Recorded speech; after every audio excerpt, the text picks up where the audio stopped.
Фарид Бекчентаев, художественный руководитель фестиваля «Ремесло», главный режиссер театра «Камала», председатель Союза театральных деятелей Татарстана, заслуженный деятель искусств Татарстана и России, лауреат Государственной премии имени Тукая. Афишаға қарамыша, бізге претензия білдірелер.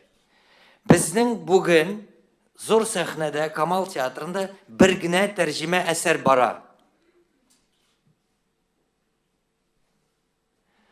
Бір генә. Сіз қарағыз 90-нчы елларда 5 тәржімә әсәр бара иде. Бір кіші, бір сөз әйтмәді. Нишләптір хәзер бейден ышқынған ітлер кебек ташландылар. Нәрсә булды соң бу? Аңлатыгыз менә минем сорауым сезгә. Нәрсәдән чыга бу? Нәрсәдән чыгып сез шундый сораулар бирәсез? Гаип ташлыйсыз.